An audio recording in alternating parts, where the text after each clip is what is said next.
Beleza, boa noite. Olha quanta gente. Tá frio, hein? Jesus.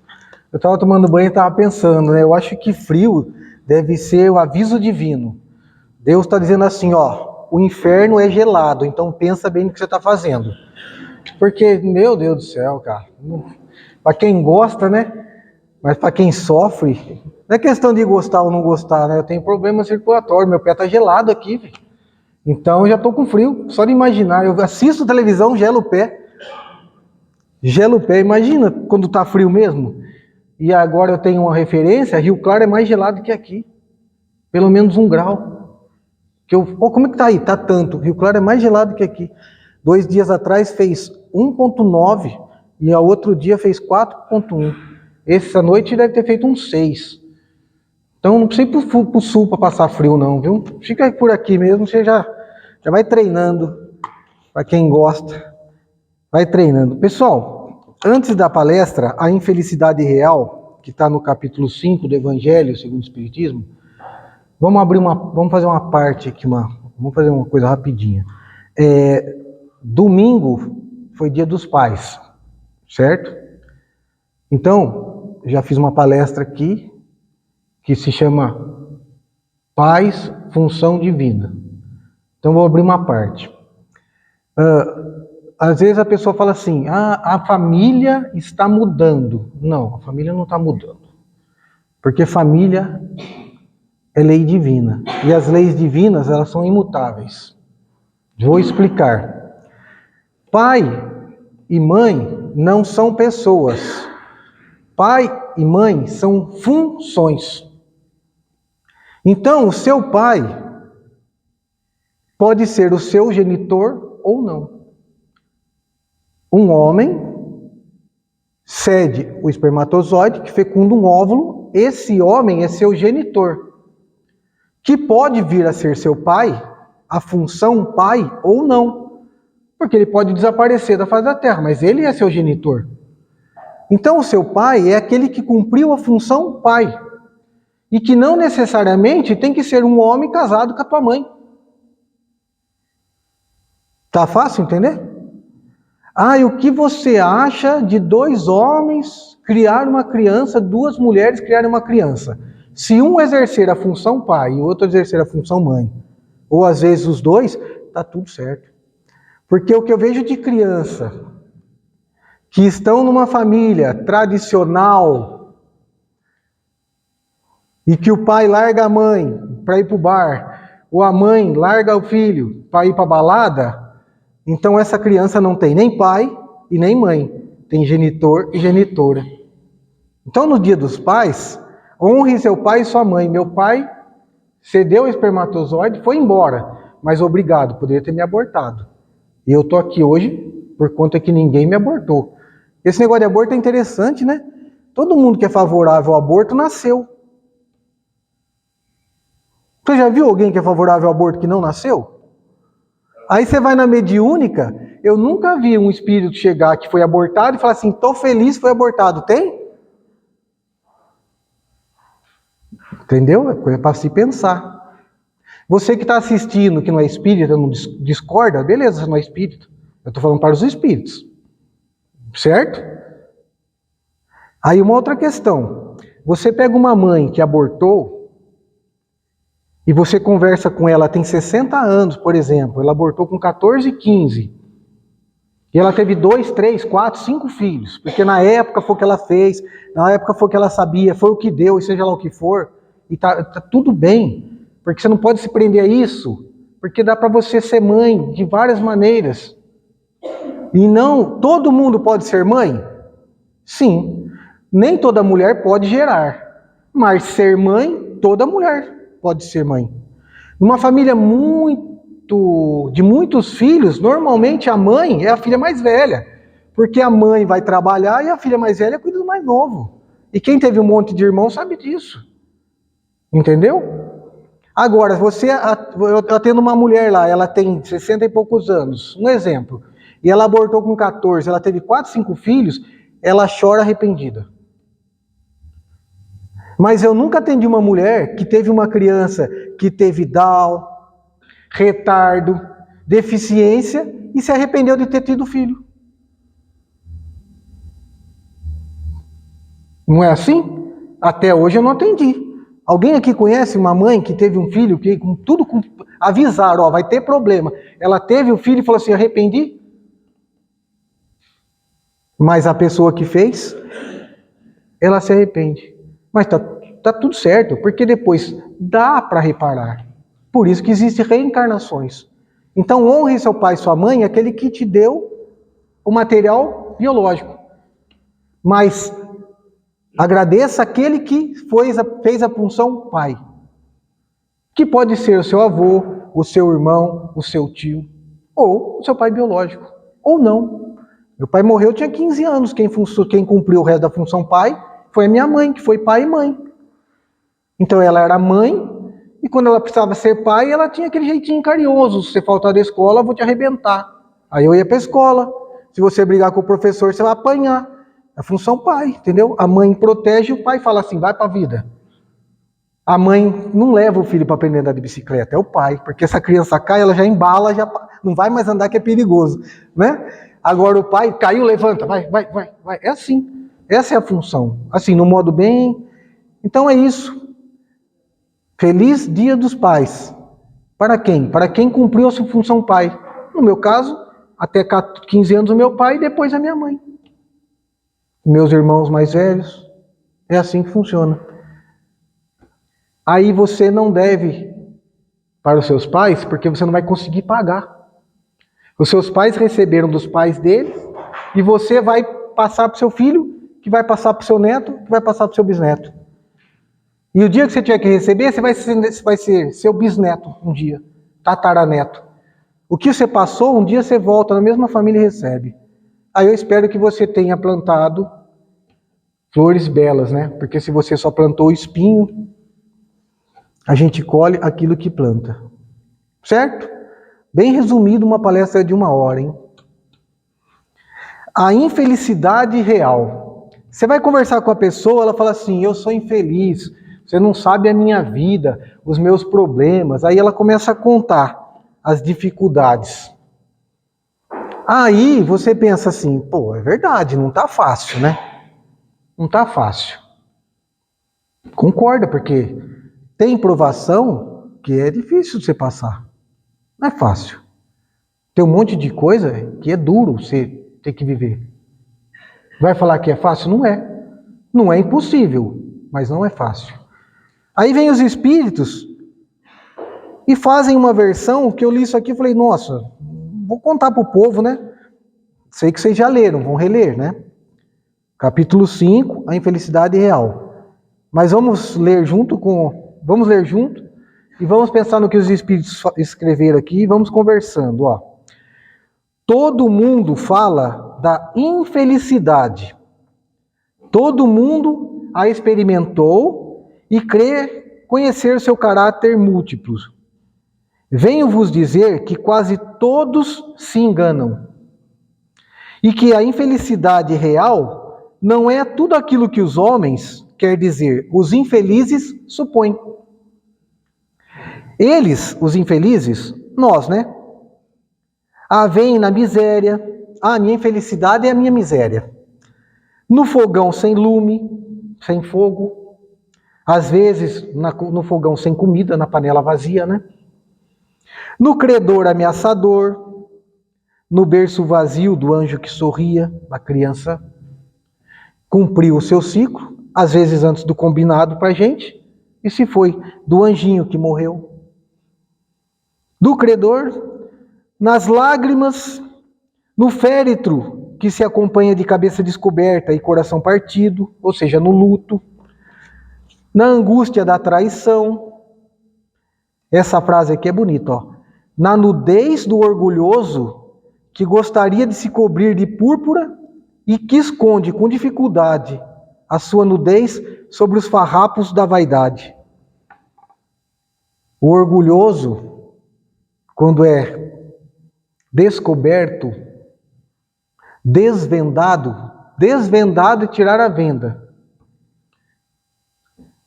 A gente vive num mundo em que Você tem que ter para ser considerado. Você tem que mostrar alguma coisa para que as pessoas admirem, mas naqueles conteúdos, maioria das vezes, supérfluos e temporários. A vaidade. O modo de vestir, o diploma, a ostentação da matéria. E aí ele coloca aqui, ó, os farrapos, nossa, os farrapos da vaidade. Porque tudo é vaidade, né? Se você quiser convencer uma pessoa a fazer alguma coisa errada, comece elogiando. Porque se você falar alguma coisa que ela não gosta, acabou a amizade, entendeu? Começa elogiando, vai cevando. Vai cevando. Quando você vê, você caiu. Por quê? Porque a vaidade é complicada. Somos carentes disso, né? Então a gente gosta de um elogio, né? E vivemos numa situação dessa. E quando é o contrário, quando eu não tenho isso, quando eu não tenho aquilo, quando a panela está vazia, quando eu tenho uma doença, eu me considero infeliz. Isso é o que nós pensamos, certo? Agora os espíritos vão nos explicar uma coisa contrária a isso. A tudo isso e a outras coisas ainda se chama de infelicidade na linguagem humana. Sim, é a infelicidade para aqueles que não veem senão o presente. Mas a verdadeira infelicidade está nas consequências de uma coisa, mais do que na própria coisa. Vamos explicar. Dizei-me se o acontecimento mais feliz para o momento, mas que tem consequências funestas, não é em realidade mais infeliz que aquele que causou. Ou seja, eu vou fazer alguma coisa agora e desequilibradamente eu entro num estado de torpor, de desequilíbrio. Eu estou feliz porque eu bebi demais. E quando eu bebo demais, eu fico feliz. Eu estou feliz porque eu estou gastando, comprando. Eu estou feliz porque eu estou abusando de alguma coisa. Aí os espíritos dizem, isso é felicidade? Se isso que você está fazendo agora vai resultar em consequências não tão agradáveis, isso não é felicidade. Isso é uma infelicidade real. Tá difícil de entender? Infelicidade real é essa ilusão que a gente vive agora e amanhã a gente vê. Deixa a vida me levar, a vida leva eu. Carpe diem, né? Viva como se fosse o último dia. Porque a gente não sabe parar. Nós não sabemos o limite. Nós não temos o equilíbrio. Às vezes o ter pode ser positivo ou negativo. Primeiro, como você adquiriu aquilo que você tem. E segundo, como você administra aquilo que você conseguiu. Por exemplo, para quem não tem uma piscina, é legal ter piscina. Porque para quem tem, sabe que tem que limpar, não é tão legal, né? Você limpa 3 dias para usar um. Depois mais 3 dias limpando para limpar a sujeira que fez, mais 3 dias limpando para usar de novo. Exagerando. Mas para quem tem, né? Ah, e como é que você tá com essa piscina? Já enjoei, tem que limpar toda hora, a não ser que você tenha para pagar. Mas tudo bem. Então, para quem tem, beleza. E é legal? É. Você comprou. Piscina, eu estou dando um exemplo, tá? Então, você comprou, é seu, beleza. A família vem, você curte, tudo certo.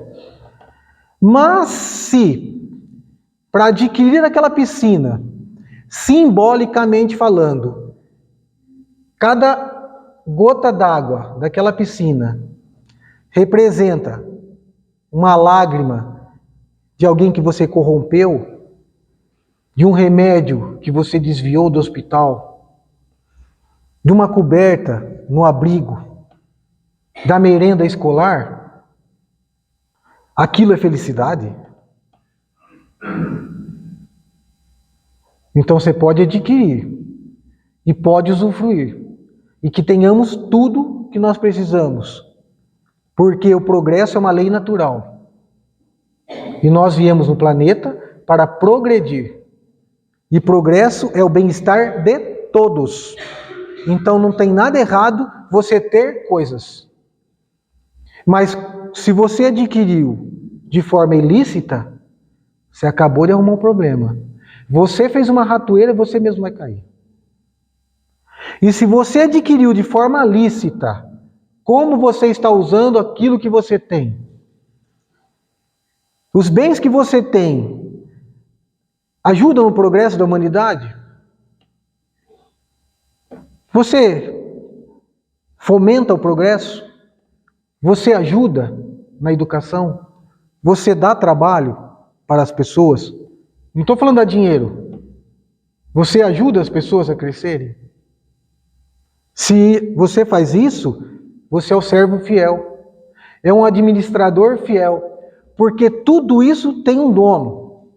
E não sou eu e não é você. Porque nós não somos, nós estamos. E nós não temos. Nós estamos com aquilo. E tem um dono que é Deus. Mineiro chegou para outro mineiro, sentou lá no bar e falou assim: ô patrão, tudo bem? Tudo bem? Como é que o senhor está, coronel? Tô bem. O senhor está bem mesmo, hein? Com quantas cabeças de gado? Quantas cabeças de gado o senhor tem? Aí ele responde assim: estamos cuidando de 10 mil. Estamos cuidando de 10 mil. Não é meu. Tem um dono. E é Deus. Entendeu? Nosso pensamento sobre a matéria ainda é muito tacanha. É muito medíocre. Você acha que um cara que acorda às 5 da manhã, com 10 mil funcionários, não é um missionário? Se no dia 30 tem que fechar a folha de pagamento, e de 10 mil funcionários você pode colocar 30 ou 40 mil pessoas dependendo do cara. Ah, mas ele anda de helicóptero, você queria que ele fosse de jegue, seu bocó? Você queria que ele fosse... Ele anda de jato, sai do Rio Grande do Sul às 8 da manhã, faz uma reunião em Brasília na hora do almoço, né? E uma lá em Manaus à noite. Você vai de jegue? Vai de avião, é lógico. Mas aí chega em casa às 11 da noite. Se isso não é missão, se ele tem os vícios, seja o que for. Mas eu acredito que um homem que tenha 10 mil funcionários, ele tem uma missão. Pelo menos dar renda a 10 mil pessoas. Fora o entorno. Então não é muito tacanha achar que porque o cara... E a responsabilidade? Às vezes você dá uma melhoradinha, já não quer trabalhar, você quer diminuir a hora de trabalho. Não, 8 horas é muito, vou abaixar para 6. E quanto mais coisa você tem, mais trabalho você tem, viu? Eu tenho um quintal lá, tem 50 metros quadrados. Eu queria arrendar para esses pessoal que quer salvar o mundo, carpir lá para mim, porque eu não estou dando conta nem de carpir 57 por 7, gente. Imagina, então se vocês conhecerem alguém que quer salvar o mundo, tem 7 por 7 lá para carpir e manter limpo, viu? Pode plantar, pode usar, porque eu não... Imagina, se fosse 70 mil gados. Se fosse vaca leiteira, porque a vaca leiteira você sabe que é 5 da manhã, né? 3 da manhã, aí ó, já desanimei. Tem gente que dorme às 3 da manhã, tem gente que acorda às 3 da manhã. Deixa quieto. Nem leite eu bebo. E se eu fosse beber leite, eu ia comprar de caixinha. Não quero passar perto da vaca que fede também. Deixa para os missionários fazendeiros. Então é uma visão tacanha. Os dois maiores desafios da encarnação: a beleza e a riqueza. Sobre isso não vou falar, porque eu sou pobre e feio, então, certo? A beleza e a riqueza. Chico pediu para vir feio, viu? Para não atrapalhar. A infelicidade real é você estar com 90 anos e estar com aquela cara do mestre dos magos, achando que encher a cara de produto vai te deixar bem bonito. Isso é uma infelicidade real.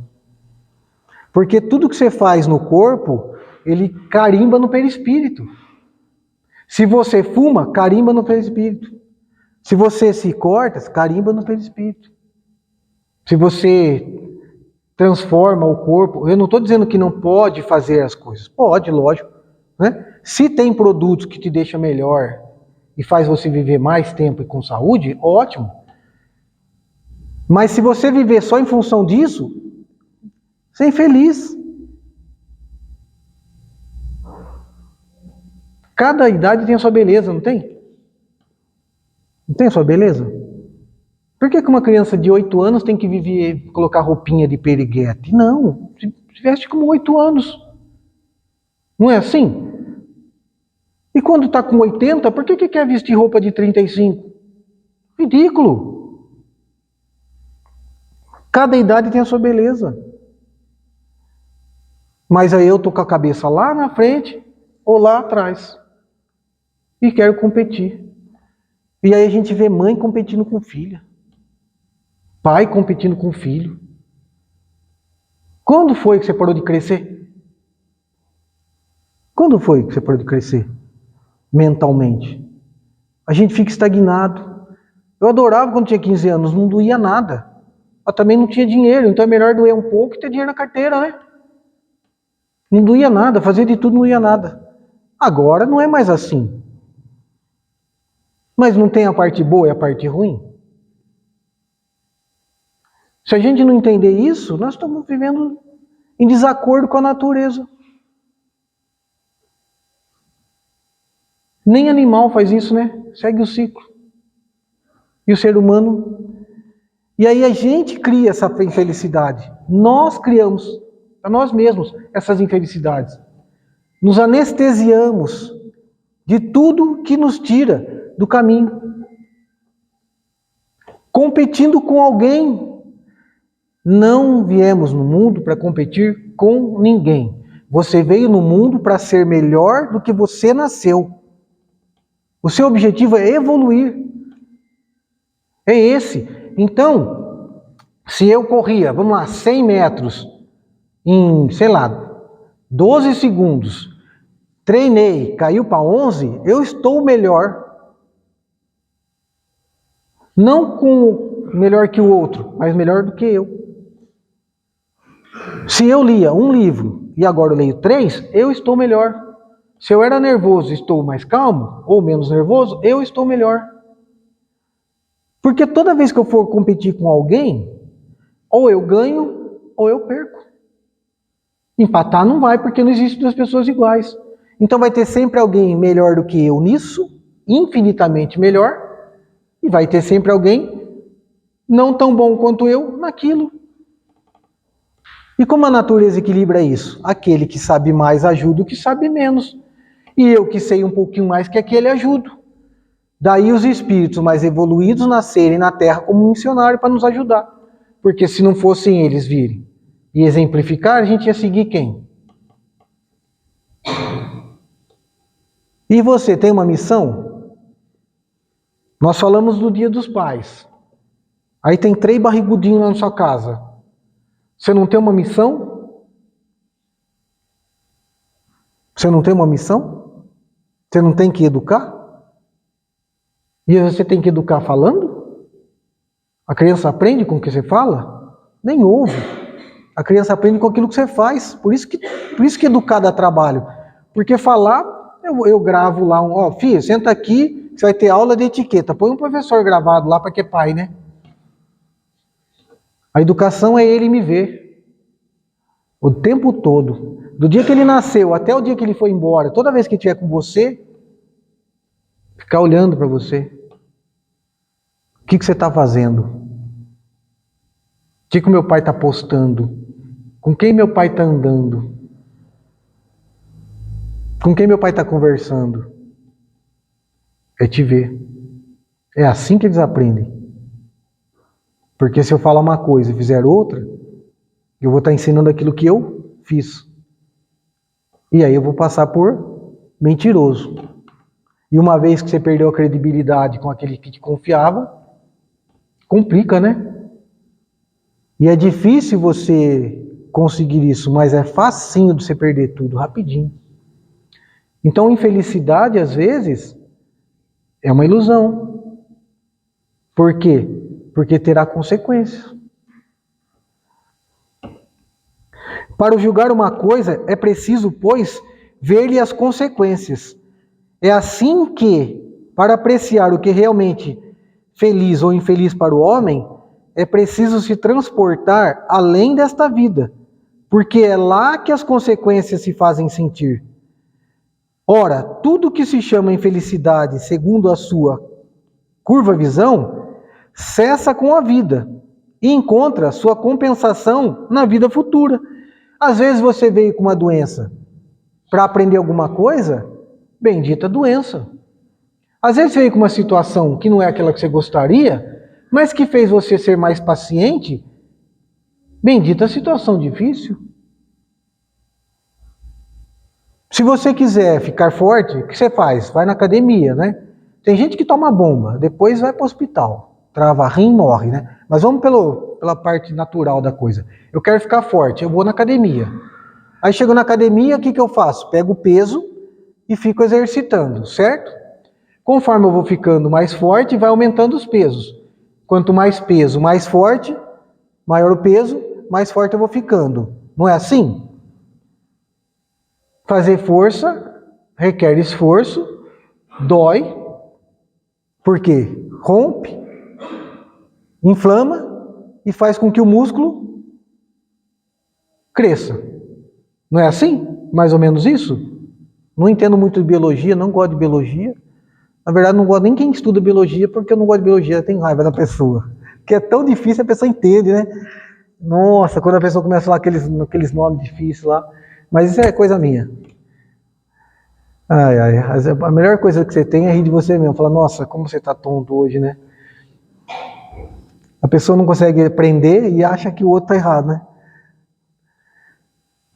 Mas é assim, você pega o peso e o halter faz você desenvolver o músculo.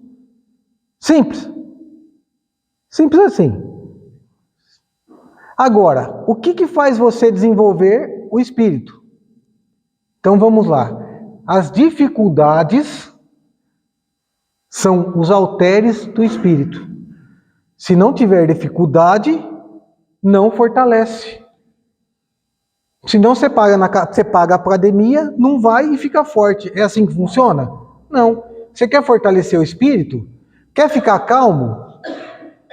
Você pediu calma. Aí você casou com aquele ser humano. Você vai reclamar de quê? Você que pediu. Você que pediu. Então quando você chegar em casa, se olhar, né, o ser humano com quem você convive, você não vai falar porque a pessoa é vaidosa. Normalmente é vaidosa. Você pensa assim, Senhor, obrigado, personal trainer do espírito. Vai dormir comigo essa noite. Entendeu? Você pediu. Você pediu calma, você vai encontrar quem? O Buda?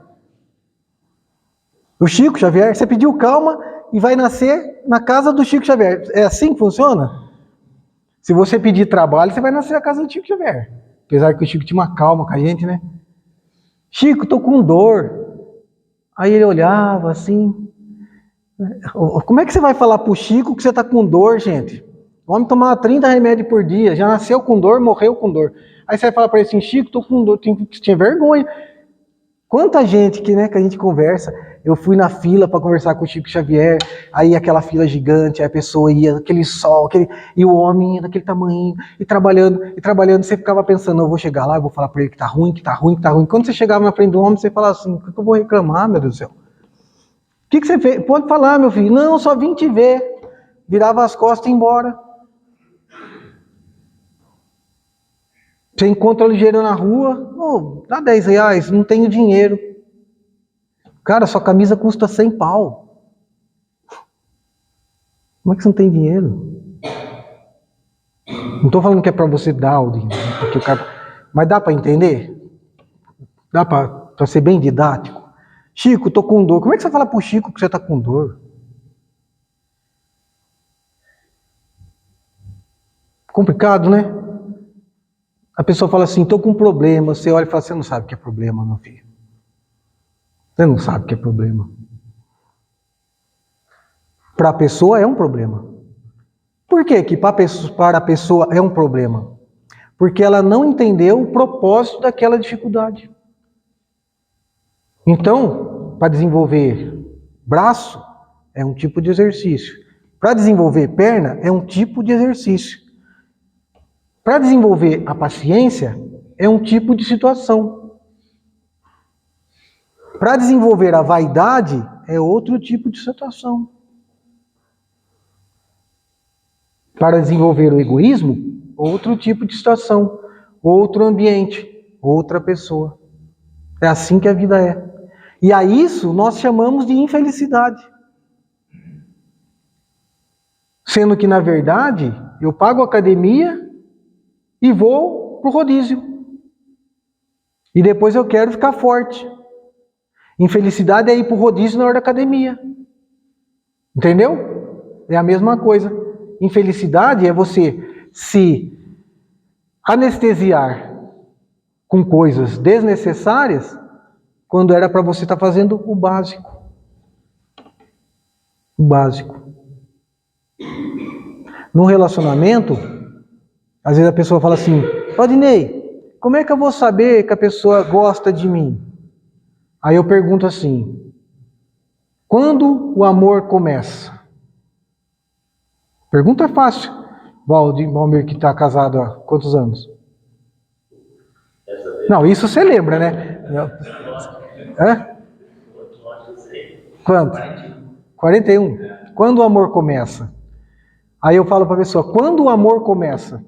A pessoa fala: aí conta um monte de história, né? E as respostas são tão simples, né? O amor começa quando a obrigação termina. Não entendi, vou explicar. Marido ajuda em casa? Não. Quem ajuda em casa é o vizinho. E se o vizinho estiver ajudando na sua casa, fique esperto. Né? Chega lá, o vizinho está lavando louça. Opa, o que você vai fazer? Vem ajudar. O vizinho ajuda. A mãe, quando visita. A sogra, ela ajuda. Não, se mora junto, não ajuda. Se mora junto, é obrigação dos dois. Você mora numa república, quem morou em república? Não tem, você faz isso, faz aquilo, faz aquilo? Então mora junto, divide as tarefas. Eu não gosto de lavar louça, tá, então você paga a luz sozinho, beleza, tá combinado, na república. Então assim, marido não ajuda, fazer é obrigação dos dois, moram juntos. Os filhos também, não está ajudando, é obrigação dos dois. Então o amor começa quando a obrigação termina, vamos lá. Você é casado com uma pessoa, aí você foi trabalhar, a pessoa foi trabalhar, eu não estou falando de homem, estou falando de duas pessoas moram juntos. Chega em casa, chegou as crianças da escola, aquele jeitinho, né? Ranheta, remela, piolho, aquelas coisas. Minhas filhas eram assim. Uma não, uma era, outra não. Uma pegava piolho, gente, que ela estava indo para a escola, já estava com piolho antes de chegar. Quando chegava, então, já ia direto pro banho. É uma coisa de louco. E a outra não pega. Não pega, mas nem... parece que é de cada um, né? Beleza. Aí você chega, tem que dar banho na criança, né? Tem que... Se for, depende da criança, você vai com o jato, nem põe a mão, põe uma luva, porque parece que rola, né? Aí você dá banho na criança, aí você dá comida pro cachorro e leva para passear, aí faz comida e tal, beleza. Então isso é obrigação. Aí janta, aí, né, com a graça de Deus, né, eles desdobraram, foram lá brincar no parque do mundo espiritual, então já tá você com a pessoa com quem você vive, assiste uma televisãozinha, aí deita para dormir, namora ou não namora, seja lá o que for, aí pronto, beleza, acabou o dia. Aí um dos dois diz assim, ó, eu tenho prova sábado, eu vou estudar, você fica dormindo aí, tá bom? Porque eu tenho prova do curso que eu estou fazendo sábado. Aí a pessoa levanta e vai estudar. O amor começa quando aquele que ficou deitado levantar e falar assim, eu vou fazendo as perguntas e você vai dando a resposta. Até ali era obrigação. Dali para frente é amor. Nós estamos vivendo relacionamentos em que nós estamos desmolando o básico. Às vezes eu atendo pessoa de relacionamento abusivo, eles mandam para mim, eu atendo gratuitamente. De algumas entidades. Aí a pessoa olha para mim e fala assim, Valdinei, ele é bom, ele é só ruim quando ele bebe. Minha filha, se ele bebe, ele não é bom. A gente está vivendo um relacionamento esquisito, né? Então assim, o amor começa quando a obrigação termina. E eu não estou falando de amor de homem e de mulher. Do pai para com o filho. Aí eu cheguei cansado, não tivesse filho. A babá cuida, a professora cuida, os amigos brincam, a avó, o avô brinca, você que é o pai não vai brincar porque está cansado. Não... Quando na hora de fazer parece que você não está muito cansado, né? Então mesmo cansado você brinca com a criança, nem que seja 10 minutos. Sabe por quê? Porque se você falar assim, não, deixa com a babá que eu vou dormir, aquele dormir é uma infelicidade real. Porque depois você vai querer que seu filho te ame e ele não vai te amar, porque você não cuidou dele. Tem criança que gosta mais da babá do que da mãe, por quê? Porque a mãe é a babá, é a mãe. A babá não pode sair de férias que a criança passa mal. A mãe sai para trabalhar, a criança nem liga. Então de quem que é a obrigação? Não, mas eu trabalho. Beleza, tá certo, você trabalha. Mas quando você está em casa, depois de tudo que você fez, o amor começa depois da obrigação. Você já nutriu, já deu casa, deu tudo. Agora e agora? Vamos brincar. Nossa, é cansativo, é. É cansativo. Sabe por quê? Porque se você vive uma vida, uma infância de falta material, e isso eu estou falando por mim, se você vive uma vida de falta material, quando você cresce, aquilo não dói. Mas se você vive uma vida de falta afetiva, aquela ferida nunca fecha. Nunca fecha. Eu chego no mercado, tem 50 metros de iogurte, velho. Eu falo, meu Deus do céu. Não tinha quando eu era criança. Aí eu olho e falo assim, se eu passei a infância sem isso, não preciso. Não preciso comprar tudo. Compro um ou não compro. Superou, ninguém morreu. Não é assim? Quanto pão com ovo na faculdade? Quanto miojo, né? Não pode falar miojo, né? Macarrão instantâneo. Miojo faz mal. O dono do miojo morreu com 93 anos. Mas miojo faz mal. Acho que ele não comia, né? Sei lá se ele comia. Eu como miojo até hoje. Adoro. Agora eu não como mais do miojo, que o miojo em si está um pouco mais caro, né? Eu compro uma marca mais barata. Já está ferrado mesmo? Que diferença faz a marca do veneno? Então, você olha, você lembra da falta material e não dói. Não dói. Mas se você teve escassez de afeto, você vai carregar isso pro resto da vida. Pro resto da vida. Se você fizer um piquenique com seus filhos, no jardim da esquina da sua casa, experiência própria, pega uma maionese, mistura com lata com sardinha, passa num pão de forma, um guardanazinho e vai para qualquer lugar e passa, brinca com as crianças, senta e come. Nunca vão esquecer. Nunca vão esquecer. Mas não faz isso. E dê o brinquedo mais caro para o seu filho. Ele vai ter fome de afeto. Então, às vezes, aquilo que você acha que é felicidade é anestésico. É anestésico. Felicidade são momentos bons, dos quais não prejudicam ninguém e dos quais aquilo não terão consequências nefastas. Isso é felicidade. Mas e se está doendo? Isso se chama sacrifício. É como ir para a escola. Chato pra caramba. Chato pra caramba. Eu não gosto de ir para a escola. Eu ia na força do ódio. Não gosto. Só gostava da merenda. Até hoje. Queria ir para uma faculdade que tivesse merenda, né? Quando a gente cresce, que pode não ter. Não gostava. E o que é sacrifício? Você vai, você faz, você estuda, vira à noite, tem prova, não pode ir para o cinema, não pode passear, não pode fazer nada. Só pode estudar e se estiver pagando, o dinheiro não sobra nada. Não sobra.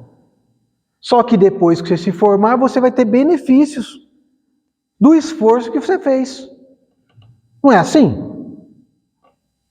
Isso é para a vida. Então eu estou tendo um problema agora e isso está me fortalecendo.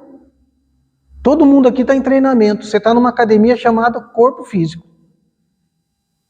E o halter são as pessoas e as dificuldades. Aí você escolhe treinar ou não. Quando você escolhe treinar, você enfrenta.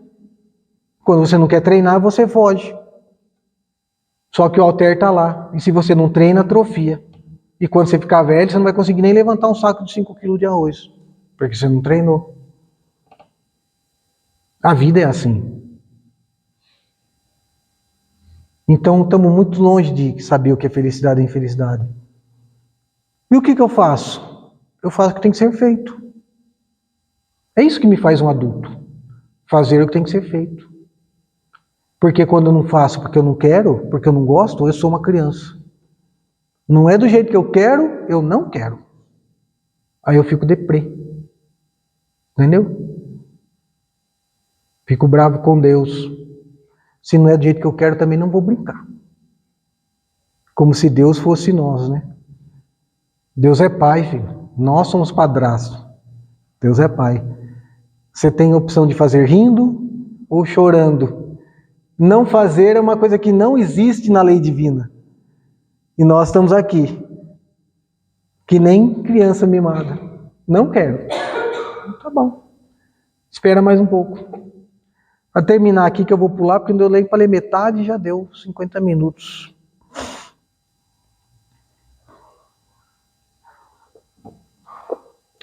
Vou vos revelar a infelicidade sob uma nova forma, sob a forma bela e florida que acolheis e desejais com todas as forças das vossas almas equivocadas. A infelicidade é a alegria, o prazer, a fama, a agitação, a loucura, a louca satisfação da vaidade, que fazem calar a consciência, que comprimem a ação do pensamento e atordou o homem sobre seu futuro. A infelicidade é o ópio do esquecimento que reclamais ardentemente. A infelicidade é tudo que te anestesia e faz esquecer da sua obrigação. Dá para ser feliz quanto possível na terra, mas a felicidade e a sua liberdade, o seu livre-arbítrio, é proporcional ao cumprimento dos seus deveres. E a partir do momento que você cumpre com seus deveres, você é mais livre e é menos infeliz. Mesmo às vezes em dificuldade. Porque você pode passar pela doença resignado ou revoltado. E a partir do momento que você é resignado, você abre uma brecha para aprender com aquela situação. E a partir do momento que você aprendeu com aquela situação, não precisa mais passar por aquilo. Porque se aquilo é ensinamento, se você aprendeu, não precisa mais passar por aquilo. Até o momento em que você vai buscar o sacrifício. Por escolha, por vontade, por opção. Eu vou ajudar em tal lugar. Eu vou conversar com tal pessoa que está precisando. E aí você escolheu o sacrifício. Você escolheu não ir para alguma coisa, para ir para um outro lugar que vai beneficiar alguém. Aí você começou a entender o que é a vida. E aí o amor cobre uma multidão de pecados. Tem um cantor, que não sei se é espírita. Posso falar, né? Porque o cara é público. Chama Bruno Gouveia, que é o vocalista do Biquíni. E isso estou falando porque é público. É só entrar na Globo News lá, vai ter uma entrevista dele. E ele ia fazer um show, e ele tinha um filhinho com a ex-mulher, e numa viagem o helicóptero caiu e morreu. Os dois. O filhinho e a ex-mulher. E tinha 4 anos, acho. Bebê. E aí, ele ficou naquela, né? Imagina. Só quem perdeu sabe. Essa dor não fecha. Ele disse uma frase na entrevista maravilhosa. Ele disse assim: a minha dor diminuiu quando eu parei de tentar entender e comecei a tentar aceitar. Às vezes a dor não passa. Então não tenta entender, mas tente aceitar. Porque se você tenta aceitar, com certeza você terá anjos, espíritos, seja lá o nome que você dá, no seu entorno, para te ajudar a passar por essa dificuldade. Às vezes a gente quer explicar muito, e isso faz com que a gente entenda pouco. E acho que é melhor a gente aceitar um pouco mais, porque nós estamos muito, muito longe de tentar entender Deus. Muito longe. Muito longe. Nós não conseguimos entender nem alguns gênios que passaram nessa terra. Não tem como medir. Não tem como medir a inteligência desses caras. Como é que vamos entender Deus? É como medir o universo com uma régua. É como enfiar, sei lá, 1 tera num disquete. Não entra. 1 terabyte num disquete. Não entra. Não tem capacidade. Então, assim, faz o básico. Faz o básico. Perguntaram ao grande sábio, que estava regando as plantas: se você soubesse que ia morrer daqui a tanto tempo, o que você faria? Ele disse: continuaria regando as plantas. Por quê? Porque é isso que eu vim fazer. Quando a gente entender isso, talvez doa menos e talvez a gente se anestesie menos. Porque todo o resto, o seu doutor, o seu senhor, o seu seja lá o que for, vai no máximo até a lápide. Do corpo para fora é luz. Então brilhe a vossa luz. Conheça a verdade e ela vos libertará. Pessoal, boa noite e obrigado. E feliz Dia dos Pais. Seja pai, seja mãe. Seja mãe. Maria Madalena falou para Jesus assim: Senhor, eu quero te seguir. Ele falou assim: Maria, seja mãe. Ela disse assim: mas eu não posso ser mãe. E ele disse: seja mãe das crianças que não têm mãe. E isso serve para ser pai também. E aí ela caminhando, vinha um monte de leprosos e uma criança virou e fez tchau para ela. Ela lembrou de Jesus, acompanhou o grupo e ficou lá sendo mãe de todos os leprosos. Até desencarnar com lepra. Quando desencarna, Jesus vem buscar e disse: Maria, fostes fiéis até o fim. Me acompanha.